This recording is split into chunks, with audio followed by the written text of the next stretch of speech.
makeup lovers, how are you guys doing today? So I am beyond excited for this video because I'm going to be doing another first impression. I know this is my third palette first impression video this week, and I like never do that. Normally I try to like space out my videos and do something different, but it just ended up that way. And I actually put on Instagram, if you guys don't follow me on there, I do polls all the time, and I said, do you want to see the Melt Cosmetics video or do you want to see something else, because I've done so many first impressions this week, but the majority of people have voted for Melt Cosmetics, so that's what I'm doing today. I'm going to be trying out the Melt Cosmetics Gemini palette, which I was really excited about. This is my first time trying Melt. I actually grabbed their radioactive stack as well to play with because they had like a sale when everything launched, so I'm excited to try that out another day. But today we're gonna focus on this really pretty palette, and this is actually bigger than I thought it was gonna be. Do I have a naked palette with me? So in comparison with the naked palette, it's just a little bit longer, but I feel like the shadows are like way bigger. So there you can kind of see the shadows are a lot bigger than a typical palette that comes in this kind of packaging. So the palette retails for $58, and it does come with a net weight of 18.80 grams or 0.66 ounces. I always think of eyeshadows in ounces. That's what I try to remember by. So I did the calculations, and each shadow is 0.066 ounces, which is really great. The Modern Renaissance from Anastasia, that's one of the smaller eyeshadow like sizes. These are all 0.02 ounces each. So this is about, the shadows are a little bit over 3 times as big as Anastasia shadows. And if I'm not wrong, I believe that Natasha Denona shadows are 0.08 ounces each. So overall, for the price, it is definitely a high-end palette. It's definitely expensive, but at least the shadows are really good size. So obviously, I'm sure you guys have already seen the inside of this palette, but it is so beautiful. I love it.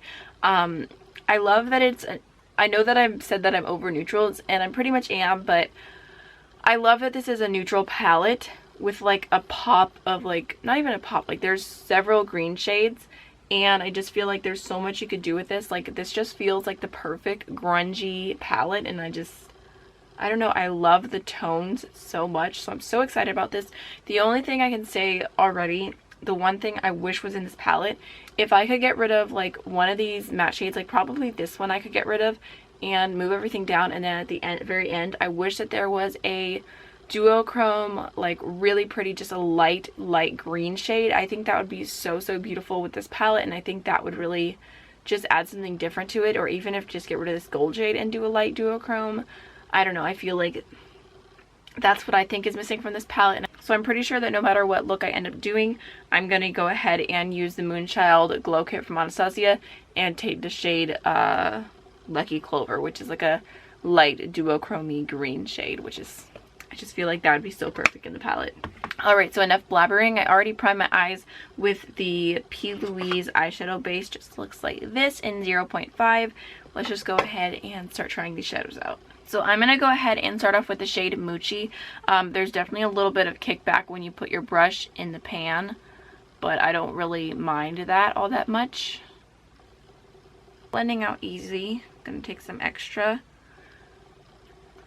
Just going to pop this in the crease. It's a really cool like mustardy green yellow shade. I like that it is staying mustardy on the eyes, because some mustardy shades, like you put them on your eyes and they just turn orange. So I like that this is keeping true to its greenish yellow undertone. Okay, so next I'm taking a bit of Fire OG. Again, there is kickback in the pan, and I'm just going to put that a little bit lower, but still all through the crease. So I get this problem with a lot of eyeshadows, and it just normally takes a little bit of extra blending. I don't know if you guys can see like right here on my inner corner where there's like lines. And I think it's just my eye shape, honestly, because I've seen people say that like it happens more when they get older or whatever, but it's always happened to me. And normally I just have to pull my lid taut and kind of blend to get those lines out. Sometimes they're still there in the inner corner because it's just a little bit hard to blend. I will say that with this shadow, I'm noticing like the lines like all the way through my eye, which I don't normally see, so it looks a little funny. Kind of looks like lightning strikes or something. Here, they're gonna be able to see or not, but there's definitely like all those lines, so I'm just gonna have to work a little extra hard to blend that out.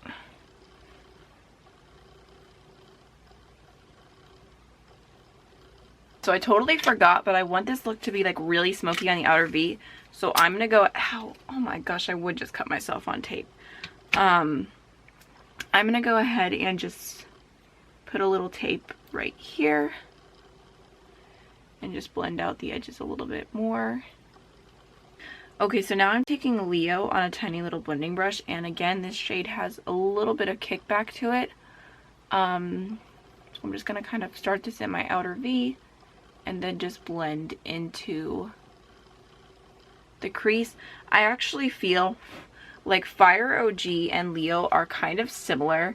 Like Leo is just a little bit darker, but I feel like the difference isn't, I don't know, that much. Like maybe Fire OG could have been just a little bit lighter to create more of a variety.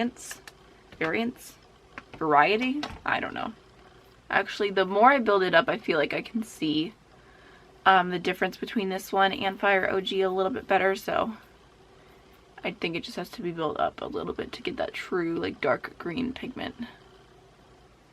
Alright, so I'm pretty happy with how dark that is now, and I'm going to go back into that previous blending brush. Just blend the edges so there's no harsh lines. I'm still seeing lots of lines and skips on my right eye, so I'm going to take a little bit more of mochi or whatever it is, and just kind of use that to blend out this area here. So now I'm going to go ahead and take Bonnie, which is that really dark matte black. This one actually didn't have very much kickback. Just taking on a tiny little pencil brush. Ooh, okay. Very pigmented.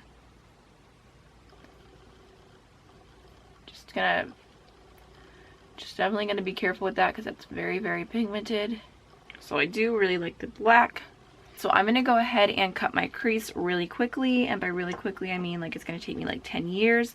Going to go ahead and use that same Plouise base. And I've learned that using a bigger brush can actually kind of be helpful. I kept thinking I needed a smaller brush, but bigger can kind of just make like the whole process easier. Also, I like to look up, and that gives me a good idea of where to do it, or where to cut my crease. So I'm just gonna go ahead and paint that on. It's only gonna be a half cut crease.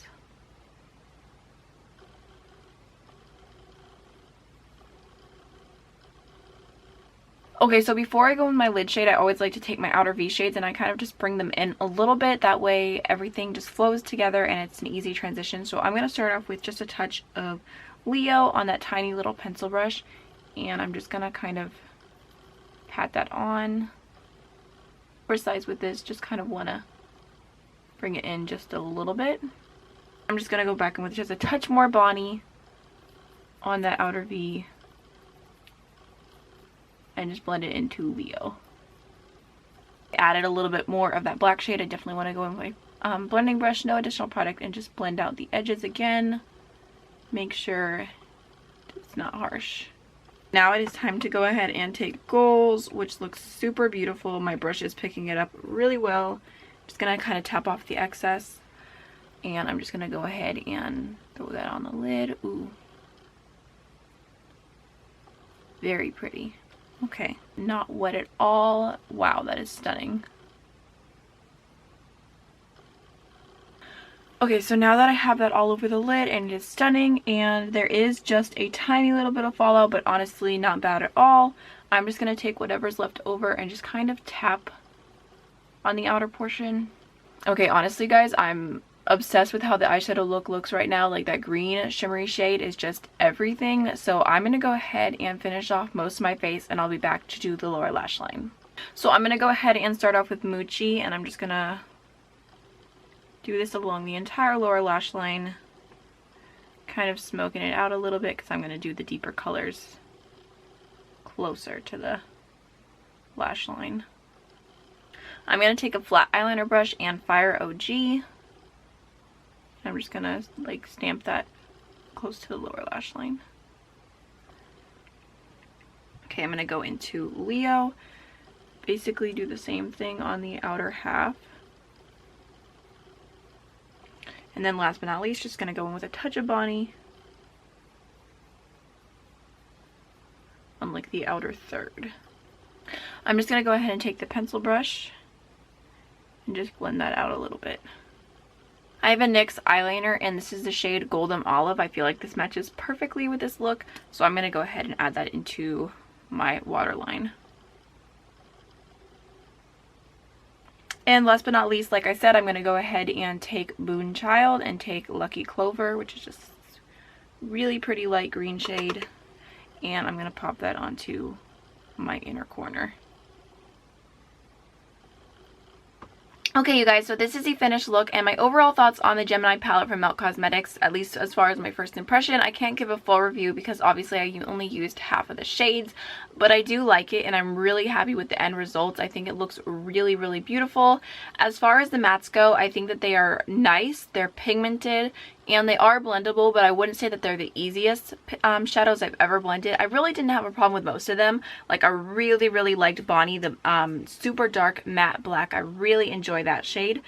But I will say that the only one is Fire OG. I felt like that was a little bit skippy on the eyes. Of course, I was still able to get it to work out for me, but I think that one took a little bit of extra love.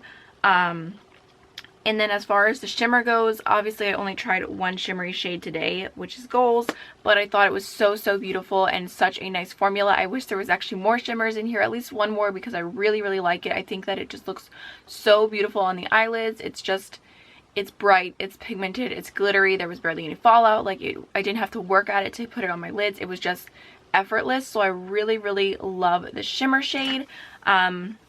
Do I think you need to run out and buy this palette? I think it definitely depends on you. I think that there's definitely some pros and cons. It's definitely expensive, but as far as Melt goes, if you were going to get this many shades in a stack like the way they normally do their eyeshadows, I think it would definitely be way more expensive. So it is a nice way to try a bunch of shades from Melt at one time, and if you want to have it in a palette form instead of stacks, then you know that can be a pro. Another pro, I think, is that it is a neutral palette, but it's something different. It's something with a twist. So I feel like the green just feels like an effortless step up from neutral, if that makes sense. How do I explain this? I feel like green isn't that scary, and I think that it'd be really easy to do like just some warm tones and throw like one green on your lid, or to do some to just add like some browns and do like moochy in the crease and just add a little bit of something different. So I feel like if you mostly stick to warm tones or just neutral shades, I think you can really like this. And I think if you like a little bit of color, you could like this too. So I don't know, I feel like it's very versatile, and I'm very happy with the color scheme. So really quickly, I'm just going to go ahead and insert some swatches of the palette so you guys can see how they swatch.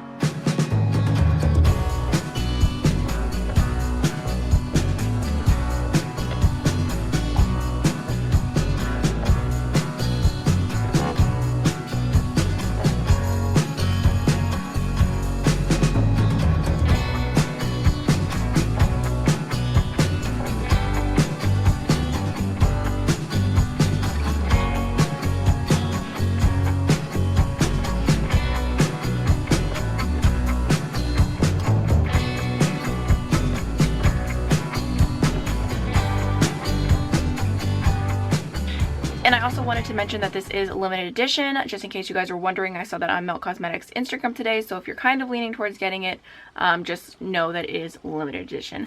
So that is everything for today's video. I hope you guys enjoyed. Don't forget to like, comment, and subscribe, and I'll see you in the next one. Bye.